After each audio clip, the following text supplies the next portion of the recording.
Fala, gente, meu nome é Bruno Calmeto, eu morei por mais de 11 anos nos Estados Unidos e estou aqui para ajudar você a se tornar fluente em inglês.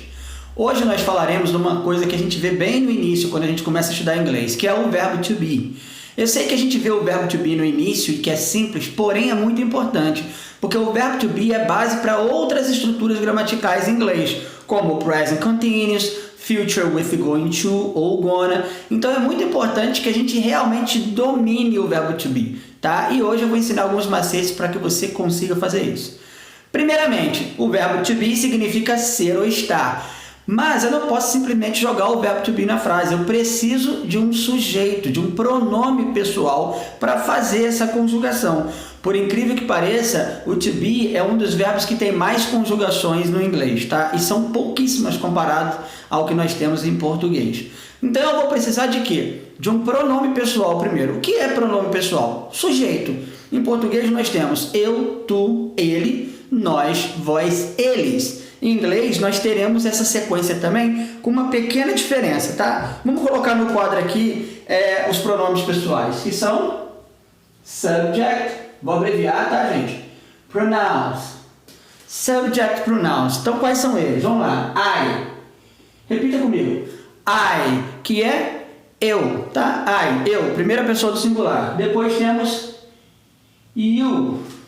You, ou seja, você. No português, tu, né? A segunda pessoa do singular. Tu ou você. Aí vem a terceira pessoa do singular agora. Em português é ele. Em inglês nós temos he. Mas olha que interessante. He é ele, relacionado à pessoa do sexo masculino. Em português nós temos ele e depois nós já pulamos para o plural, vamos para o nós.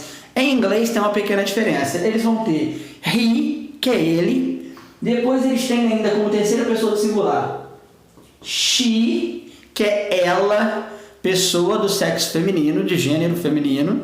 E depois eles têm it, que é isso, terceira pessoa do singular também, porém não é uma pessoa. Pode ser uma coisa, uma ideia, um evento, seja lá o que for, mas não é pessoa. Então olha a diferença. Em português, eu, tu, ele e vamos para o plural. Em inglês, I, you, aí vem he, ele, she, ela, it, isso, a coisa. Agora vamos para o plural. Primeira pessoa do plural em português, nós. Primeira pessoa do plural em inglês, we. We significa nós. E aí, em português, nós vamos para o vós ou vocês. Em inglês é novamente you. Só que é o you do plural. Então nós temos you, tu, you, vós, you, você e o vocês. Fica igual aqui no pronome pessoal em inglês, a segunda pessoa do singular e a segunda do plural. E por último nós temos o they. They, que significa eles ou elas, aqui não vai ter diferença de gênero, tá bom? Então em português, eu, tu, ele, nós, vós, eles. Em inglês, I, you, he, she, it, we, you, they. A partir daqui agora, a partir disso, a gente arma a conjugação do verbo to be. Então o verbo está aqui, ó, to be. O que significa esse verbo? Ser ou estar. Então eu vou ter mais de um significado para cada conjugação. Então, quando eu conjugo o verbo to be com a primeira pessoa do singular, a conjugação fica am, ó, am. Então virou I am. I am. Repare que sempre que tem M, a gente encosta os lábios. Eu já falei isso em outro vídeo, ó. Am. Am. Eu explico isso naquele vídeo do alfabeto. Primeiro vídeo do canal. Am. Am. Então, ó, I am, que significa eu sou ou eu estou. Aí depende do complemento para a gente saber o que quer dizer. Segundo, you, a conjugação vai ficar are. You are. Eu já mencionei para vocês também que a gente não pronuncia a letra E quando ela for a última letra da palavra, com a exceção se forem dois Es. Quando forem dois Es em sequência, terminando a palavra, a gente pronuncia como I. Mas quando o E estiver sozinho na palavra, como última letra, não pronuncia mesmo. Então, ó, you are. You are. Vou pedir para vocês repetirem, ó. You are. Que significa você é ou você está. Poderia traduzir também por tu és ou tu estás. Terceira pessoa do singular vai ter a mesma conjugação para qualquer uma delas. Então, he, conjugação é is. He is. Ele é ou ele está. Para baixo também, ó. She is. Conjugação é a mesma. She is. Ela é ou ela está. E o it também. It is. It is. Isso é ou isso está. Mas olha que interessante. Vocês lembram no vídeo passado onde eu falava da pronúncia de T e D em inglês? Aqui, ó, eu tenho esse T do it entre duas vogais. Entre o I do it e o I do is. Se eu falar isso rápido, vai ficar como? It is. It is. Lembra? Som de R quando você tem um T entre vogais. It is. Que é a mesma coisa que acontece na palavra beautiful. Quem não pegou esse vídeo, aconselho a assistir. Foi o vídeo anterior, tá? Então, se eu falar isso aqui rápido, vai ser it is. Isso é ou isso está. Chegamos no plural. We, nós. A conjugação do plural é toda are. Então, we are.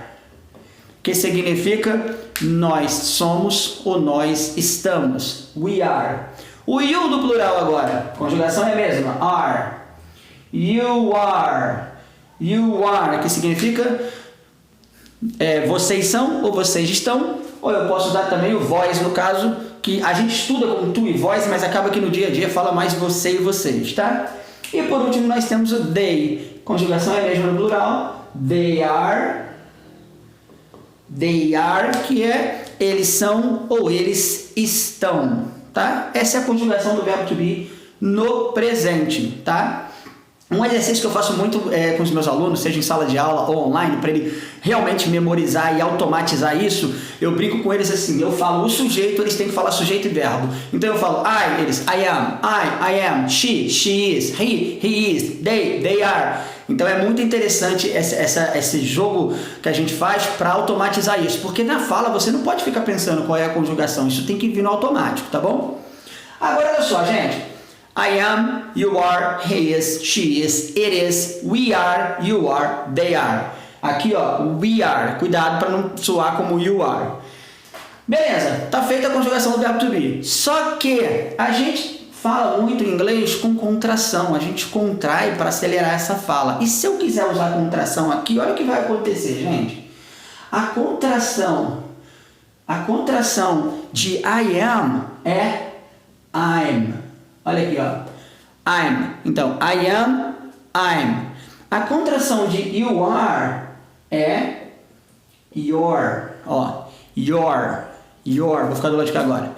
A contração de he is é his. O significado é o mesmo, tá, gente? He is, ele é ou ele está. His, ele é ou ele está. A contração de she is, você já deve ter deduzido aí, que vai ser she's. A contração de it is, olha que interessante agora, gente. It is, tem um som de R porque o T está entre vogais, não é? It is, mas agora, quando eu faço a contração, ele não está mais entre vogais. Por quê? Porque eu tirei a vogal. Então agora é it's. Isso é ou isso está. A contração de we are vai ser we're, tá? Eu estou repetindo e dando uma pausa para vocês poderem repetir após mim. We're. Nós somos, nós estamos. A contração de you are vai ficar igual no singular, que é your. E por último a contração do they are, que vai ser their. A pronúncia é their. Gente, eu estou só usando contração para acelerar a fala, mas o significado é exatamente o mesmo. Se eu falo I am ou I'm, é o mesmo significado. Eu sou ou eu estou, tá? Como que a gente faz para levar isso aqui para a forma interrogativa? Como é que eu faço? Eu quero fazer uma pergunta utilizando o verbo to be. Como é que eu faço? eu vou fazer a inversão disso aqui, gente. Para você levar para o interrogativo, você coloca o verbo to be na frente do sujeito. Quando você tem um verbo to be numa estrutura, ele faz o papel de auxiliar daquela estrutura. Então, se você for para a forma interrogativa, é ele que troca de lugar com o sujeito. E quando você está na forma negativa, você vai ter o sujeito, o verbo to be, e você nega o verbo to be. É sempre você vai alterar o auxiliar. E ele aqui está fazendo o papel de auxiliar. Então, se eu quiser levar isso aqui para o interrogativo, I am, como é que vai ficar? Vai ficar am I. Ó, am I. Se eu quiser colocar you are na forma interrogativa, vai ser are you. Are you. Reparem bem que a gente muda a entonação. Ó. I am. Am I. You are you? Dá essa entonação de pergunta, de curiosidade, tá? He is, vai ficar então, gente? Is he? Is he? She is, eu vou escrever na frente aqui para não sumir a câmera. She is, vai ficar? Is she? Ó, is she? Ela é? Ela está? É isso que está dizendo. O significado não muda, só está dizendo que é interrogativo. It is, vai ficar? Is it? Ó, is it, eu emendo esse S, ó, is it. E olha que interessante, gente. Eu estava usando contração no afirmativo. Quando eu vou para o interrogativo, eu não posso mais usar contração. Como eu inverti, separei isso aí, tá? Então, is it? We are. Vai ficar are we? Se você quiser fazer a pergunta, vai ser are we? Eu não estou colocando complemento aqui, porque eu estou falando só do verbo to be, mas eu teria um complemento nessa frase, tá? Eu poderia falar assim, por exemplo, she's a student, ela é uma aluna. Se eu fosse perguntar, seria is she a student, tá? A inversão acontece ali no início, o resto da frase fica igual. Are we? Tem novamente o you are para o plural, seria are you? Ó, are you? E o they are, que vai ser, ou there, né? Poderia estar usando a contração, que vai ser are they. Ó, are they. Então, gente, eu não vou ter como fazer, por exemplo, are there. Não, eu tenho que separar para fazer a forma interrogativa. Tranquilo?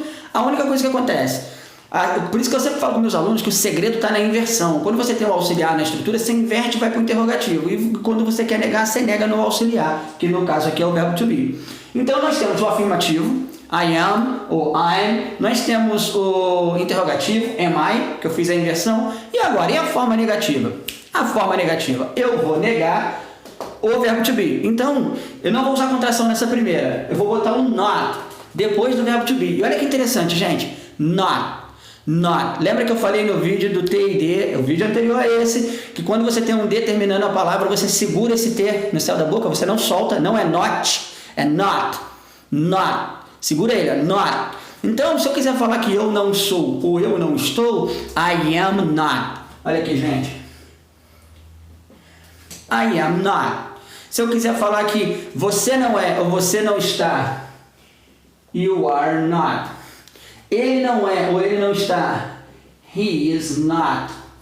Ela não é ou ela não está, she is not. Isso não é ou isso não está, sem contração, ó. It is not. It is not. Nós não somos ou nós não estamos, we are not. Vocês não são, vocês não estão, you are not. E eles não são ou eles não estão, they are not. Aí você fala, beleza, Calmeto, mas e a contração? Temos duas formas para contrair, vamos pensar aqui. Vou usar essa contração que eu tinha começado aqui, lembra? Eu vou contrair as duas primeiras, igual eu fiz. Vou contrair o subject, o sujeito, o pronome, com o verbo. Já está contraído aqui que a gente fez na forma afirmativa. Eu posso só acrescentar aqui o que agora? O not. Então, ó, I'm not, you're not, he's not, she's not, it's not, we're not, you're not e they're not. É o mesmo significado, gente. Se eu falo I am not ou I'm not, o significado é exatamente o mesmo. Então, eu tenho aqui separado e é nesse quadro aqui eu contraí as duas primeiras. Eu posso fazer mais uma contração. Eu posso contrair as duas últimas, tá? E eu gosto de trabalhar com as duas últimas porque quando você está contraindo as duas últimas, você deixa de enfatizar o not. Então, se o aluno acostuma com a contração das duas últimas, quando alguém deixar o not sem contrair, vai estar muito mais enfático, é muito mais fácil de você compreender, tá bom? Como é que ficaria agora? Se eu for fazer a contração das duas últimas, eu não posso usar o pronome para contrair. Então, eu teria isso aqui. Com a exceção da primeira, eu vou explicar o porquê, tá? Eu teria isso aqui, ó. You, he, she, it, we, you, they. Coloquei os pronomes. Eu não vou contrair a primeira, porque se eu tento contrair am, ó, am com not, eu vou cortar o O. Sempre que eu for fazer a contração ali da negativa, eu vou cortar o O. Vai ficar amn't, vai ficar esquisito. Existe já em inglês o am, que é uma negação, mas não vou mexer com isso agora. Então, olha só, gente.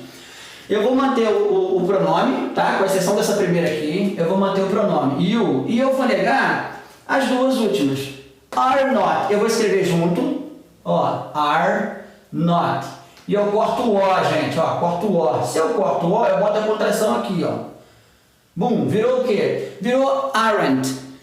Aren't. Quando eu falo you aren't, é a mesma coisa que eu estivesse falando you are not ou you're not. Você tem três formas para falar o negativo. Você pode falar sem contração, contrair as duas primeiras ou contrair as duas últimas. Sempre que você contrair as duas últimas, você vai cortar o O da negação, o O do not. Então, you aren't. O he era com is, não é? Ó, então eu vou escrever is not junto e vou cortar o O, correto? Ó, vou tirar o O daqui. Isn't. He isn't. A mesma coisa vai acontecer para she. She isn't. A mesma coisa acontece com it, porque é a mesma conjugação. Mas como é que fica a pronúncia aqui, gente? É isn't. Mas olha o T agora novamente entre vogais. Então vai virar it isn't. It isn't. We vai ficar aren't. Cortei o O. You aren't. E they aren't. Tá? Eu fiz ali no canto, gente, mas eu poderia ter feito aqui se eu quisesse, ó. Poderia ter juntado essas duas palavras e cortado o O. Deu para entender o que acontece então? Então nós temos no afirmativo I am, you are, he is, she is, it is, we are, you are, they are. Ou eu poderia usar I'm, your, his, she's, it's, we're, your and their. Com contração. Para interrogativo eu faço a inversão. Am I? Are you? Is he? Is she? Is it? Are we? Are you? Are they? E para o negativo eu tenho três formas. Eu posso não usar contração, posso contrair as duas primeiras, posso contrair, né, o pronome com o verbo to be, ou posso contrair o verbo to be com a negação, que seria o not. Eu prefiro usar essa terceira forma. Então seria I'm not, não vou ter muito o que fazer ali. I'm not, you aren't, he isn't, she isn't, it isn't, we aren't, you aren't, they aren't. Eu peço que vocês prestem muita atenção com o it, porque ele vai ter muitas vezes esse som, o T trabalhando com som de R, né? It is, it isn't, tá? Então, isso é o verbo to be, gente, que é o ser ou estar no presente. Aqui é o verbo to be no presente. No próximo vídeo a gente vai aplicar o verbo to be com o restante da frase. Aí sim a gente vai começar a entender e acelerar muito mais isso, tá bom? Espero que vocês aproveitem essas dicas. Se vocês tiverem qualquer dúvida, gente, só coloca na parte dos comentários que eu respondo a todos. Se tiver que gravar um vídeo explicando melhor, destrinchando mais, quase que não saiu, eu faço isso também, não tem problema, tá? Um abraço do Calmeto para vocês e até o próximo vídeo. Fui!